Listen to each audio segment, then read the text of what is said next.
Bienvenidos. Hoy nos sumergiremos en un viaje fascinante a través de las páginas sagradas de la Biblia. Nos adentraremos en el intrigante tema de si Israel aún es el pueblo de Dios, explorando diferentes puntos clave respaldados por citas bíblicas. Desde los primeros pactos con Abraham hasta las profecías que delinean el destino de Israel, este viaje nos llevará a través de las Escrituras para comprender la relación única entre Dios y su pueblo elegido. Prepárense para un viaje espiritual que desafiará nuestras percepciones y nos llevará a comprender la trascendencia de la relación entre Dios e Israel a lo largo de los siglos. Número 1. Génesis 12:1-3. Génesis 12:1-3 es un pasaje bíblico que marca un momento crucial en la historia del pueblo judío y en la relación entre Dios y Abraham, originalmente llamado Abram. Este pasaje se encuentra en el libro del Génesis, que es el primer libro de la Biblia y es fundamental en la tradición judeocristiana. A continuación, profundizaré en los versículos Génesis 12:1-3. 1. Pero Jehová había dicho a Abraham: Vete de tu tierra y de tu parentela y de la casa de tu padre a la tierra que te mostraré. En este versículo Dios se dirige a Abraham y le ordena que deje su tierra natal, su familia y la casa de su padre. Esta es una llamada especial de Dios a Abraham para que deje todo lo que le es familiar y se embarque en un viaje hacia una tierra desconocida que Dios le mostrará en el futuro. Esta orden de Dios marca el comienzo de una nueva etapa en la vida de Abraham y el cumplimiento de un propósito divino. 2. Y haré de ti una nación grande, y te bendeciré, y engrandeceré tu nombre, y serás bendición. Dios promete a Abraham tres cosas fundamentales en este versículo. Primero, Dios promete hacer de Abraham una nación grande. Esta promesa se refiere al hecho de que a través de la descendencia de Abraham se formaría una nación poderosa y numerosa, que finalmente sería conocida como el pueblo de Israel. Segundo, Dios promete bendecir a Abraham. Esta bendición es más que material, también incluye bendiciones espirituales y la comunión especial con Dios. Tercero, Dios promete engrandecer el nombre de Abraham. En otras palabras, Abraham sería conocido y respetado en todo el mundo. Bendeciré a los que te bendijeren, y a los que te maldijeren maldeciré, y serán benditas en ti todas las familias de la tierra. Este versículo es una extensión de la promesa divina. Dios dice que aquellos que bendigan a Abraham serán bendecidos, y aquellos que lo maldigan serán maldecidos. Esto indica la importancia de la relación de Dios con Abraham y su descendencia, y cómo Dios protegerá y prosperará a aquellos que estén en comunión con Él. Además, la última parte del versículo es una promesa aún más amplia. Serán benditas en ti todas las familias de la tierra. Esto significa que a través de Abraham y su descendencia, Dios tiene la intención de bendecir a todas las naciones y familias de la tierra. Esta es una anticipación de la idea de que a través de la descendencia de Abraham, que incluye a Jesucristo en la tradición cristiana, Dios traería la salvación y la bendición a toda la humanidad. Número 2. Éxodo 19:5-6. Éxodo 19:5-6 es un pasaje importante en la Biblia que destaca la relación única entre Dios e Israel durante la época del Antiguo Testamento. Este pasaje se encuentra en el libro del Éxodo y precede a la entrega de la ley en el monte Sinaí. Aquí está el pasaje en cuestión. Ahora pues, si diereis oído a mi voz, y guardaréis mi pacto, vosotros seréis mi especial tesoro sobre todos los pueblos, porque mía es toda la tierra, y vosotros me seréis un reino de sacerdotes, y gente santa. Estas son las palabras que hablarás a los hijos de Israel. Vamos a profundizar en estos versículos. Dios está estableciendo una condición fundamental para esta relación especial con Israel.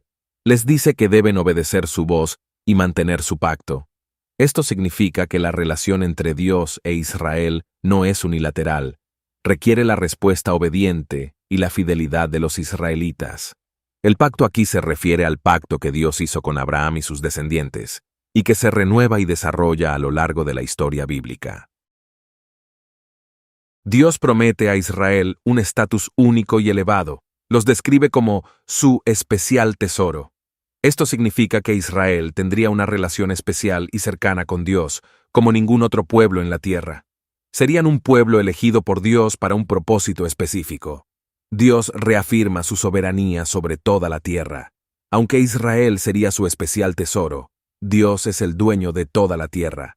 Esto enfatiza la autoridad y el poder divino sobre todas las naciones y territorios. Dios llama a Israel a ser un reino de sacerdotes y gente santa. Esto implica que Israel tendría un papel especial en la mediación entre Dios y las naciones. Israel tendría la responsabilidad de llevar la luz de la fe y la verdad de Dios a las naciones circundantes. También se espera que vivan una vida santa, separada del pecado y consagrada a Dios.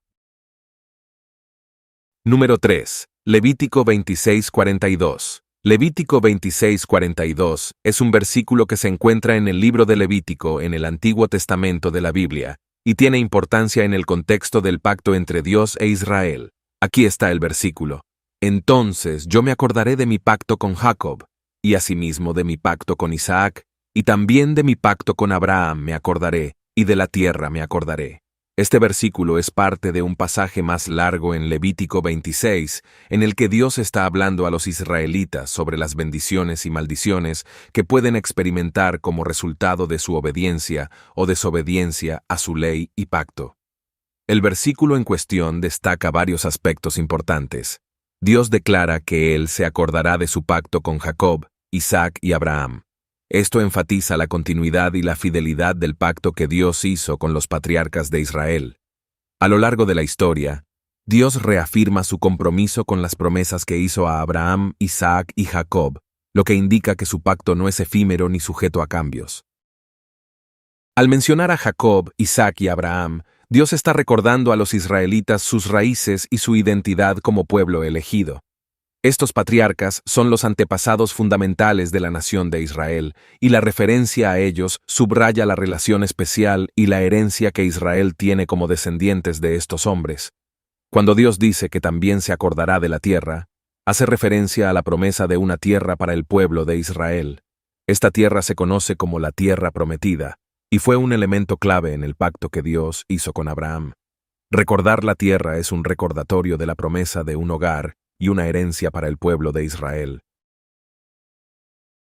Número 4. Deuteronomio 28. Deuteronomio 28 es un capítulo fundamental en el libro de Deuteronomio que contiene una extensa descripción de las bendiciones y maldiciones asociadas con el pacto entre Dios e Israel. Este capítulo es conocido como el capítulo de las bendiciones y las maldiciones, y juega un papel esencial en la comprensión de la relación entre Dios y el pueblo de Israel en el Antiguo Testamento. A lo largo de Deuteronomio 28, se describen las recompensas divinas por la obediencia y las consecuencias por la desobediencia de Israel al pacto. Si Israel obedeciera los mandamientos de Dios y caminara en sus caminos, sería bendecido en todas las áreas de la vida. Esto incluye bendiciones en la tierra, cosechas abundantes, ganado saludable, en la familia, fertilidad y descendencia, en la comunidad, victoria sobre los enemigos, y en la relación con Dios, comunión cercana.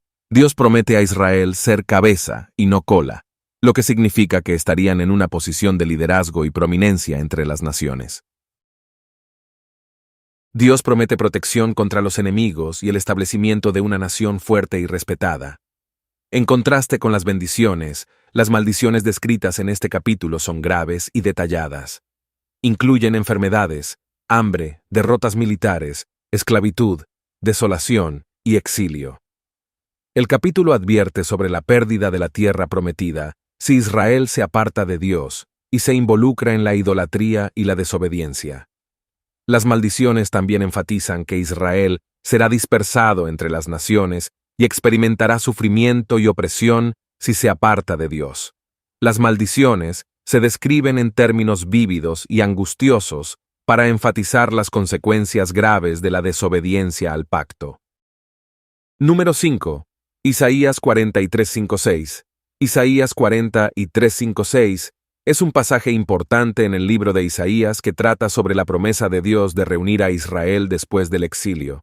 Este pasaje es parte de un discurso profético en el que el profeta Isaías habla en nombre de Dios y ofrece consuelo y esperanza al pueblo de Israel durante un momento de dificultad y desolación. Isaías 43:5-6. No temas, porque yo estoy contigo. Del oriente traeré a tu descendencia, y del occidente te reuniré.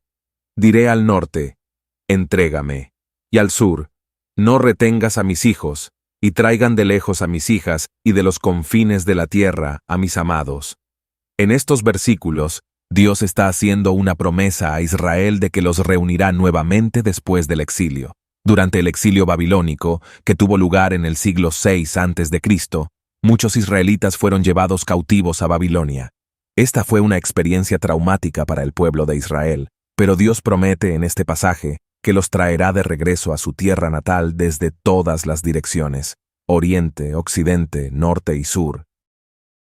Dios comienza el pasaje diciendo, «No temas, porque yo estoy contigo».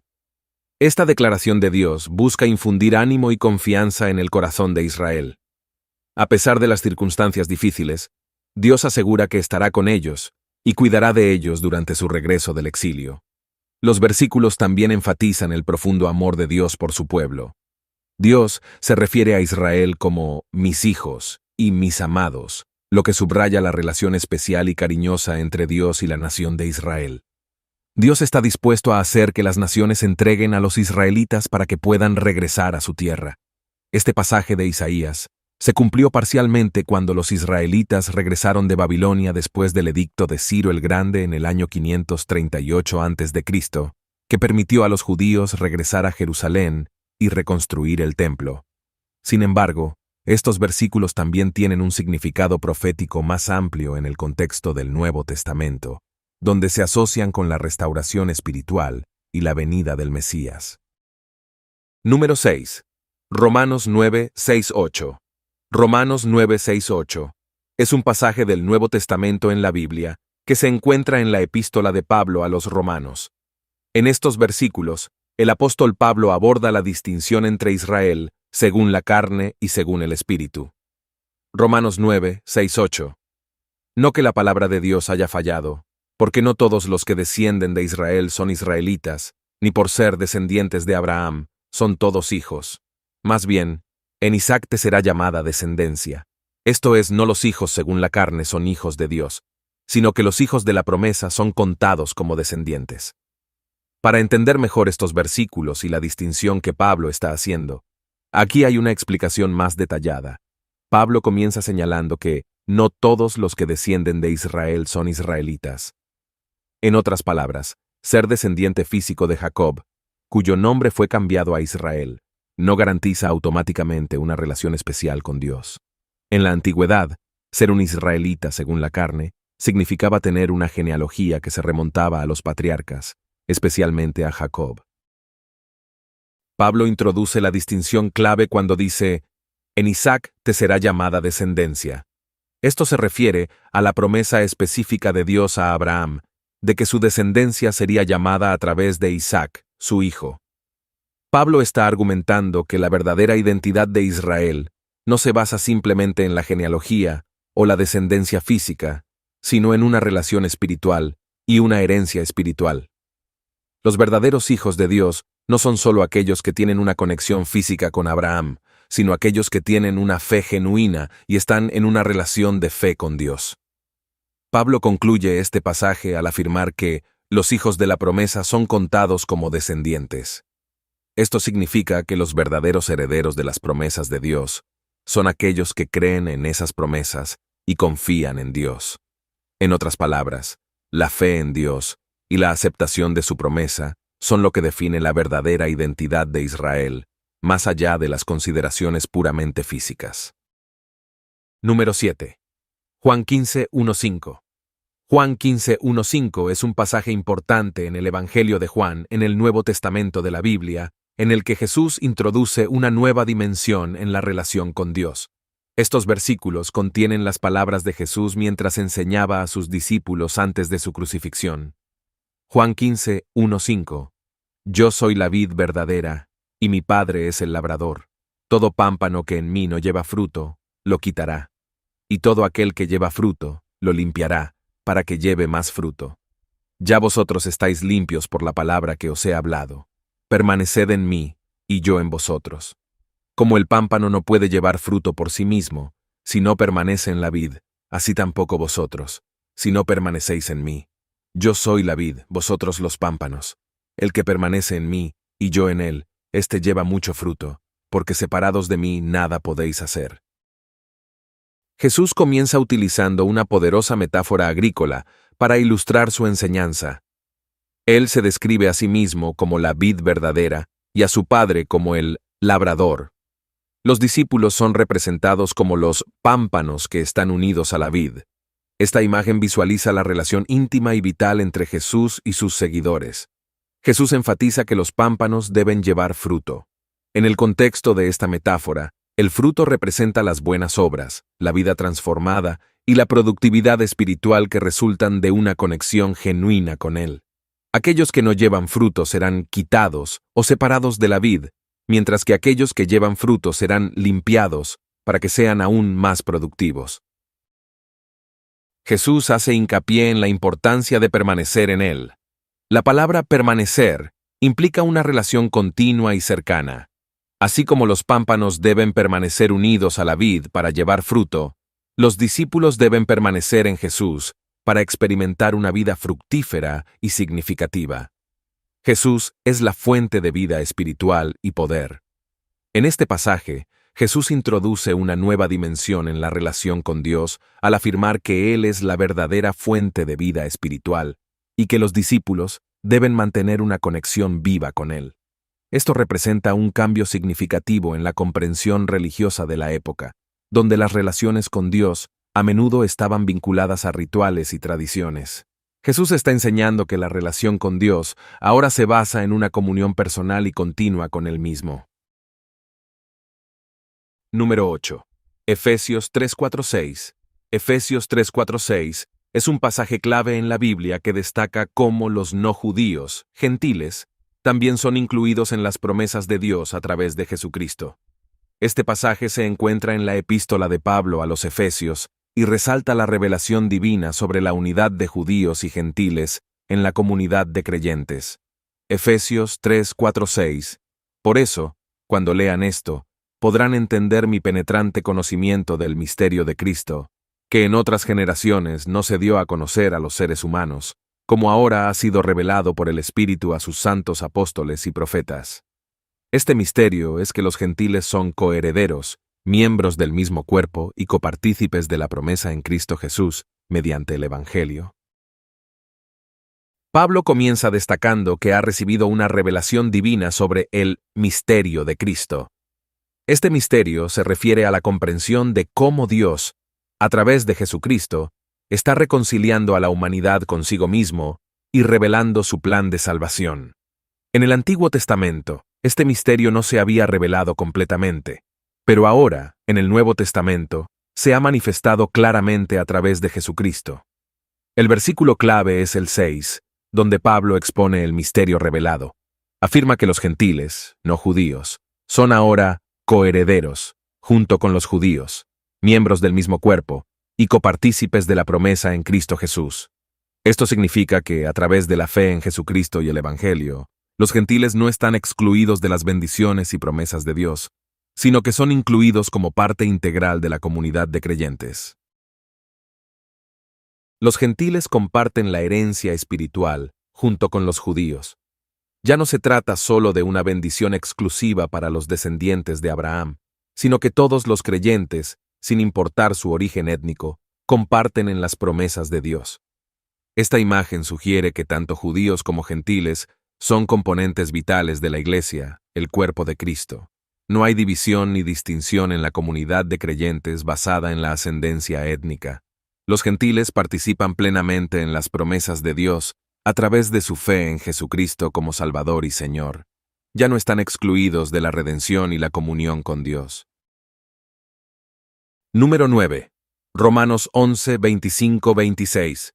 Romanos 11, 25, 26 es un pasaje del Nuevo Testamento que aborda la relación de Israel con la salvación en el contexto de la teología paulina. Este pasaje se encuentra en el contexto más amplio del capítulo 11 de Romanos, donde el apóstol Pablo discute la relación de Israel con la redención a través de Jesucristo.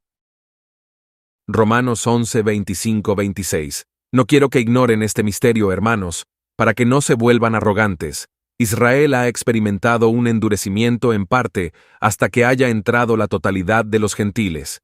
Y así, todo Israel será salvo, como está escrito. El libertador vendrá de Sión, apartará de Jacob la impiedad. Pablo comienza hablando de un misterio que no quiere que los creyentes ignoren. Este misterio está relacionado con el endurecimiento parcial de Israel y la entrada de los gentiles en el plan de salvación. Pablo señala que Israel ha experimentado un endurecimiento en parte. Esto se refiere al hecho de que, en general, muchos judíos no reconocieron a Jesucristo como el Mesías durante el tiempo de Pablo. El endurecimiento parcial de Israel permite que los gentiles entren en la fe. Esto se alinea con la misión universal de la Iglesia, donde tanto judíos como gentiles son invitados a participar en la salvación a través de Jesucristo. El versículo 26 contiene una declaración importante, y así, todo Israel será salvo. Esto ha sido objeto de interpretación y debate a lo largo de la historia, y tiene un significado más espiritual, refiriéndose a todos los creyentes, tanto judíos como gentiles. La afirmación, el libertador vendrá de Sión, apartará de Jacob la impiedad, es una cita del Antiguo Testamento, Isaías 59, 20-21. Esto refuerza la conexión de las enseñanzas de Pablo con las profecías mesiánicas del Antiguo Testamento. Desde una perspectiva cristiana, muchos creen que la salvación futura de Israel se cumplirá en la segunda venida de Cristo. La venida del libertador de Sión, entendido como Jesucristo, resultará en la salvación de todo Israel.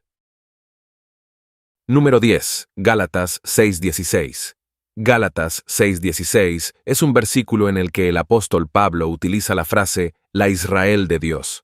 Este pasaje se encuentra en la epístola a los Gálatas, en el Nuevo Testamento de la Biblia, y es una declaración importante en el contexto del debate sobre la circuncisión y la relación entre los creyentes gentiles y la herencia judía. Gálatas 6:16. Paz y misericordia sean a todos los que andan conforme a esta regla y sobre el Israel de Dios. La epístola a los Gálatas es una carta escrita por el apóstol Pablo para abordar problemas teológicos y prácticos que surgieron en las iglesias de Galacia. Uno de los problemas clave que Pablo aborda en esta carta es la cuestión de si los creyentes gentiles deben circuncidarse y seguir la ley judía para ser considerados parte del pueblo de Dios. Pablo argumenta en contra de esta idea, defendiendo que la fe en Jesucristo es lo que realmente importa para la salvación. En Gálatas 6:16, Pablo utiliza la expresión Israel de Dios para referirse a los creyentes, tanto judíos como gentiles, que han puesto su fe en Jesucristo. Esto es significativo porque Pablo está enfatizando que la verdadera identidad de Israel ahora se basa en la fe en Cristo y no en la ascendencia étnica ni en la observancia de la ley judía. En otras palabras, ser parte del Israel de Dios significa ser parte del pueblo de Dios a través de la fe en Jesucristo. Al utilizar la frase Israel de Dios, Pablo está subrayando la inclusión de los creyentes gentiles en la herencia espiritual de Israel. Antes de la venida de Jesucristo, la identidad de Israel estaba fuertemente ligada a la descendencia física de Abraham y la observancia de la ley mosaica. Sin embargo, en el contexto del cristianismo, la definición de Israel se expande para incluir a todos aquellos que creen en Jesucristo como el Mesías y Salvador. La expresión Israel de Dios enfatiza la unidad en Cristo. Ya no hay distinciones étnicas o culturales que determinen quién es parte del pueblo de Dios. La fe en Jesucristo es lo que une a todos los creyentes en una sola comunidad, herederos de las promesas de Dios hechas a Israel en el Antiguo Testamento. Número 11. Apocalipsis 21:2-3. Apocalipsis 21:2-3 es un pasaje en el libro de Apocalipsis que destaca la importancia continua de Jerusalén en el plan de Dios, especialmente en la consumación de la historia redentora. Este pasaje describe una visión de un nuevo cielo y una nueva tierra que Dios está preparando, y Jerusalén desempeña un papel central en esta visión. Apocalipsis 21:2-3. Vi también la ciudad santa, la nueva Jerusalén, que bajaba del cielo, de parte de Dios, preparada como una novia, hermosamente vestida para su prometido. Y oí una gran voz que venía del trono y decía: Ahora el tabernáculo de Dios está con los hombres, con los cuales Él morará. Ellos serán su pueblo y Dios mismo estará con ellos y será su Dios. En esta visión apocalíptica, el apóstol Juan ve una ciudad santa que desciende del cielo, preparada por Dios. Esta ciudad se identifica como la Nueva Jerusalén. La inclusión de Jerusalén en este contexto es altamente significativa, ya que Jerusalén tenía una importancia central en la historia y la fe judías, y ahora se presenta como un símbolo de la consumación de los propósitos divinos. La descripción de la Nueva Jerusalén como una novia hermosamente vestida para su prometido sugiere una imagen de belleza, pureza y perfección. Esta metáfora se usa para resaltar la relación especial entre Dios y su pueblo. Uno de los aspectos más destacados de estos versículos es la declaración de que el tabernáculo de Dios está con los hombres. Esto indica la presencia divina entre la humanidad de una manera íntima y directa. Dios morará con su pueblo de manera permanente en esta Nueva Jerusalén. La visión de la Nueva Jerusalén en Apocalipsis 21 representa el cumplimiento de la historia de la redención y la realización de los propósitos eternos de Dios. Aquí, la relación de Dios con su pueblo alcanza su culminación. Número 12. Romanos 8, 28-30. Romanos 8, 28-30 es un pasaje clave en la epístola a los romanos que se enfoca en el plan redentor global de Dios. Estos versículos describen cómo Dios trabaja todas las cosas juntas para el bien de aquellos que le aman y han sido llamados según su propósito. Romanos 8, 28-30. Y sabemos que en todas las cosas interviene Dios para el bien de quienes lo aman, de aquellos que han sido llamados de acuerdo con su propósito. Porque a los que Dios conoció de antemano, también los predestinó a ser transformados a imagen de su Hijo, para que Él sea el primogénito entre muchos hermanos. Y a los que predestinó, también los llamó. A los que llamó, también los justificó. A los que justificó, también los glorificó. El pasaje comienza afirmando que Dios interviene en todas las cosas para el bien de aquellos que le aman y que han sido llamados según su propósito. Esto significa que no importa cuáles sean las circunstancias o desafíos que enfrenten los creyentes, Dios está trabajando activamente en sus vidas para lograr un propósito divino. El pasaje resalta que los creyentes han sido llamados de acuerdo con el propósito de Dios. Este llamado no es aleatorio ni accidental. Es parte del plan redentor de Dios para aquellos que le aman. El propósito de Dios es llevar a cabo la redención y la restauración de su creación caída. Los versículos 29 y 30 hablan de la predestinación de los creyentes. Dios los conoció de antemano y los predestinó para ser transformados a la imagen de su Hijo, Jesucristo. Esta transformación implica que los creyentes sean conformados a la semejanza moral y espiritual de Cristo a medida que crecen en santidad y amor. Los versículos 30 continúan describiendo el proceso redentor de Dios. Los que Dios predestinó, también los llamó. Aquellos a quienes llamó, también los justificó, lo que significa que Dios declara a los creyentes justos y los perdona de sus pecados. Y finalmente, aquellos a quienes justificó, también los glorificó, lo que apunta a la gloriosa consumación de la obra de Dios en la vida de los creyentes, cuando serán completamente transformados y compartan en la gloria eterna con Cristo. Número 12. Números 23-19. Números 23-19 es un versículo del Antiguo Testamento que destaca la inmutabilidad de Dios. Este versículo se encuentra en el contexto de la historia de Balac y Balaam. Balac, rey de Moab, había contratado a Balaam para maldecir al pueblo de Israel, pero Balaam, bajo la dirección de Dios, pronuncia bendiciones en lugar de maldiciones. Números 23-19. Dios no es hombre para que mienta, ni hijo de hombre para que se arrepienta. ¿Acaso promete y no cumple? ¿Habla y no lleva a cabo? La primera parte del versículo afirma que Dios no es como los hombres que mienten o cambian de opinión. Dios es totalmente confiable en lo que dice. Su fidelidad y verdad son constantes. La segunda parte del versículo resalta que Dios no es como un hombre que se arrepiente. En otras palabras, Dios no cambia de parecer. Su propósito y plan son firmes y constantes. El versículo plantea preguntas retóricas que enfatizan la certeza del cumplimiento de las promesas de Dios. Si Dios promete algo, lo llevará a cabo. Si habla, actuará en consecuencia. La inmutabilidad de Dios, como se expresa en este versículo, es un aspecto fundamental de su carácter. La idea es que Dios es constante, fiel y digno de confianza. Esto proporciona seguridad y confianza a aquellos que confían en Él, ya que saben que sus promesas son seguras y que su voluntad no cambiará. Esta declaración sobre la inmutabilidad de Dios en Números 23:19 encuentra eco en otras partes de la Escritura, como en Malaquías 3:6, donde se dice: «Porque yo, Jehová, no cambio. Por eso, hijos de Jacob, no habéis sido consumidos». Esta consistencia en el carácter de Dios es un consuelo para aquellos que buscan una base segura y confiable en su relación con Él. Número 13. Mateo 24:30 y 2:34. Mateo 24:30 y 2:34 es parte del discurso apocalíptico de Jesús conocido como el discurso del Monte de los Olivos.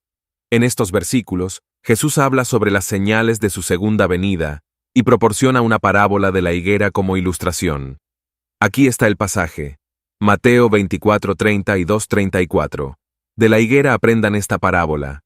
Cuando sus ramas se ponen tiernas y brotan hojas, ustedes saben que el verano está cerca. Así también, cuando vean todas estas cosas, sepan que Él está cerca, a la puerta.